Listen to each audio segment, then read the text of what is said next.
Dinosaurs are without a doubt the magnum opus of animals to have ever roamed our planet. For decades, movies, shows, books and even video games have imagined what it would look like if these prehistoric animals returned to the modern world. From famous dinosaur parks to secret research facilities, pop culture has no shortage of ideas for keeping dinosaurs within captivity. But how realistic are these depictions? If scientists somehow managed to bring dinosaurs back from extinction, could we actually keep them in zoos? Or would they present too great of a challenge to overcome? Well, let's find out. G'day mates, hope you're doing well. Today we're going to be exploring one of the biggest hypothetical questions in relation to dinosaurs. If brought back from extinction, could they be successfully kept in captivity?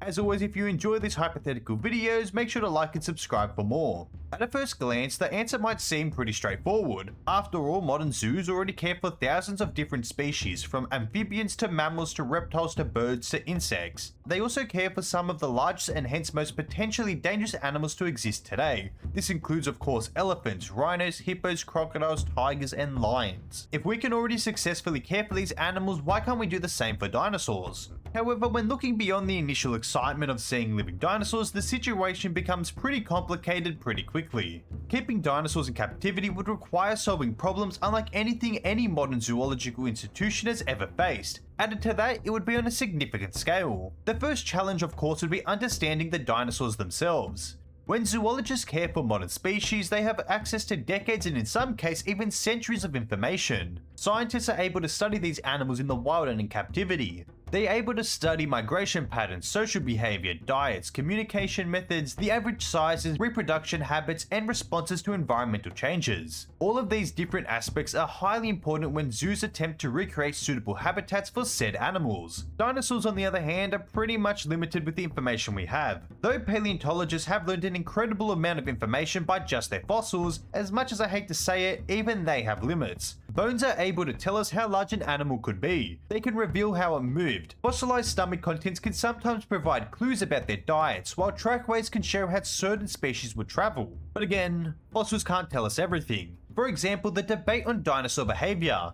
Did certain species of dinosaurs live in family groups? If so, how large were they? And if highly intelligent, what sort of stimulus should be added? Were they territorial? How much distance could they travel in a day? How would they respond to stress? Without an answer to these basic questions, zoo staff would be essentially caring for dinosaurs whose needs remain pretty much unknown. For the staff, it would be blindly playing pin the tail on the donkey. Hence, this would instantly create some pretty bad problems. Consider what happens when modern animals experience stress within captivity. Some may stop eating while others may develop repetitive behaviors. Now imagine trying to identify these warning signs in an animal that no human has ever observed alive before. Unless they repeat the same sort of behavior as modern animals, caretakers may not instantly realize something is wrong. And even on the condition they did realize, how would they be able to address the problem when they don't know the root cause of it? When moving on to the dietary plan for dinosaurs, this, well, again just represents another large challenge. Now hypothetically, I think that many of them, mainly the carnivores, would be able to consume today's food. That wouldn't be too far-fetched on paper. Specifically for herbivores, if scientists had the technological prowess to bring them back, then they could either restore prehistoric plant communities or modify said herbivores to be able to consume modern vegetation without too many problems.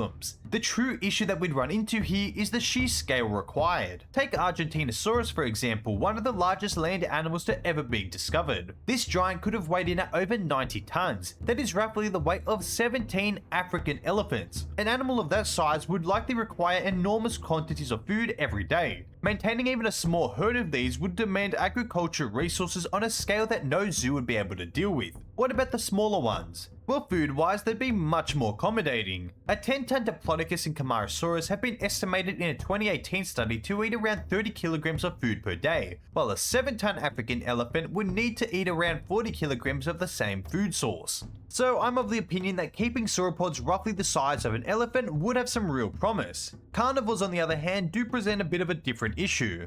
At least for the herbivores, zoos have dealt with sizable parallels in the form of elephants, hippos and rhinos. Now, can you name me the largest terrestrial carnivore alive today? If you said polar bear, then you'd be correct. Now, not to tear down the polar bear or anything, but in the grand scheme of things, they're quite small, weighing in at around a ton at their maximum size. Now, if we compare that to our 8-ton tyrannosaur, which many zoos would jump at, then yeah, you're running into quite a big problem. A T-Rex of this size would need to consume over 30 kilograms of meat per day, and even then, that is according to a study from 20 years ago. So with our advancements of dinosaur biology, it could very well end up being more than this. Though to the many articles that I've seen saying they would eat 300 kilograms a day, I, well, don't really see a source backing them up. It seems just to mainly be based on hearsay. On paper, 30 kilograms may not sound like much. Polar bears and lions could eat more in a single sitting, but those are the key words to highlight: a single sitting. Unless having a very lucky life, carnivores rarely have multiple days of food, meaning that although technically T-Rex would need to eat 30 kilograms of meat per day, they may have filled themselves in a single sitting based on the large prey that they would have taken down. In a zoo setting, however, zookeepers are not going to be just feeding them an entire elephant. They would slowly provide food over the week, and considering they wouldn't have to survive, it would not be burning nearly as many calories. Additionally, enrichment activities would also be quite an important part of a dinosaur's life, particularly for dinosaurs that were active hunters or highly intelligent. But exactly what would constitute natural enrichment for a predator like a dromaeosaur? How often would the predator hunt? Would it prefer to ambush prey or actively pursue it? Would it be solitary or social? The truth is, we simply don't know every last detail, so there'd be a lot of trial and error. Personally, I think if you wanted to see your favorite dinosaur, housing would be the biggest hurdle to leap over. Modern zoos already spend significant resources constructing secure enclosures for large animals. An elephant enclosure, for example, can easily cost over $10 million to build. On the bright side for zoos, most of the animals they keep weigh several hundred kilograms at most. Sure, you have the outliers of rhinos, hippos, and giraffes, but more or less they're around that size. With dinosaurs, however, the ones that they would want would be far larger. Containing these different animals would require engineering standards more comparable to an industrial facility than a traditional zoo exhibit. Barriers would need to withstand tremendous forces. Imagine the impact generated by an irritated sauropod that would weigh over 10 tons. Safety systems would also have to completely change. They would require multiple containment layers and a highly trained response team. The cost of all this alone would be staggering. Even if you wanted to limit the dinosaur sizes to 10 tons, they would still require hectares of land to be able to comfortably live. Building and maintaining these facilities for just a handful of dinosaurs would exceed the budget of most zoos. With all that being said, we go on to the most important question. Would all dinosaurs actually be this difficult to keep? And the simple answer is absolutely not. Again, when most people imagine a dinosaur zoo, they are immediately picturing Tyrannosaurus rex, Brachiosaurus, or even Spinosaurus. However, the dinosaurs that are most likely to succeed within a zoo would not be this massive. Smaller to medium-sized species would likely be the most realistic, likely those that weigh in at around 5 tons or less. Take Velociraptor for example, arguably the most famous dromaeosaur. No, not the movie version of course, the real animal.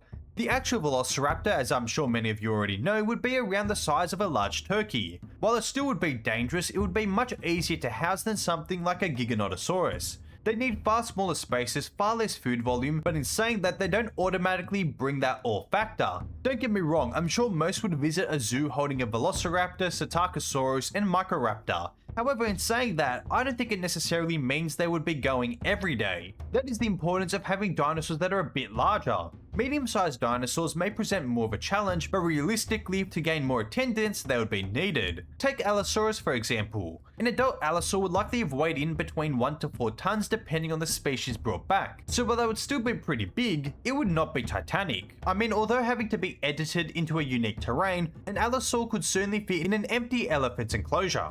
In saying that, since zoos are already housing elephants, does that mean that an allosaur would be a walk in the park? To be honest, not really. Unlike an elephant, allosaurs are quick, agile, and most importantly, carnivorous. That means if they manage to escape containment, that could cause quite a bit of issues. Moving on, what are the chances that true giants like sauropods would be added into a zoo? And if I've not made it clear enough throughout this whole video, then yeah, pretty much anything above 10 to 15 tons would not be highly likely. A national park, sure, but a zoo, not so much. You could argue that a single Argentinosaurus would likely need 10 times more space than what a herd of elephants would get, so we can cross out the giants upon giants. And finally, of course, we have the celebrity of the dinosaur world, Tyrannosaurus rex. Can we have it in a zoo? Now, if a zoo wanted to solely focus on having a Tyrannosaurus Rex, then yes, it could certainly be contained. Though modern zoos occasionally experience escapes despite extensive safety measures, from my perspective, a cheeky hack that I would imagine zoos would likely do just to avoid issues with larger megatheropods from escaping would be either 1, putting a moat around their enclosure, or 2, putting them within a hole in the ground.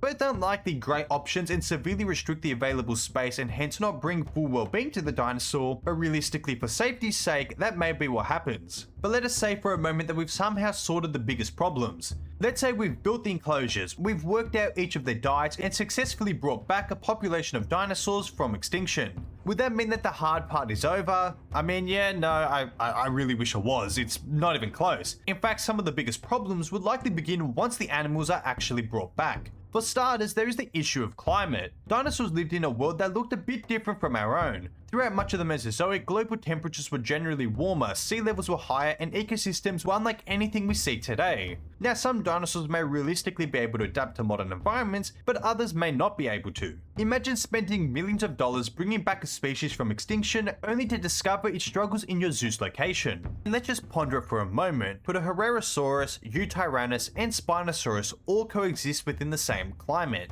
Well, probably not. This would be an immense problem for cold-adapted carnivores like Eutyrannus, as zoos aren't likely going to be making an enclosure large enough that is fitted with cooling. Again, the climate would play a big role in what dinosaurs would actually be realistically brought back. Every enclosure would pretty much morph into a giant experiment of learning the good, the bad, and the ugly. And then there is the possible issue of overall health. Disease is something that dinosaur media rarely talks about, but in reality it would keep scientists awake at night if they brought a one-to-one replica of a dinosaur from the Mesozoic. The good news, however, is as referenced before, the technology used to bring them back can be confidently utilized to genetically alter them to, not just give out as soon as they hatch. Of course though, there is the issue of treating infections or injuries from cohabitation. Now, if dinosaurs did end up being healthy enough to reproduce, then that would create another challenge. At first, we'd all imagine that successful dinosaur reproduction would be something to celebrate. It would be able to help out many zoos waiting for these new attractions. But what happens once the 100th Dilophosaurus has been hatched? All of a sudden, zoos would need to think about the long-term population management. Some species may breed rapidly while others may prove extremely difficult to reproduce. Maintaining genetic diversity would be critical for the animal's health. But then again, what if the zoos don't want that specific dinosaur anymore? Where would they go?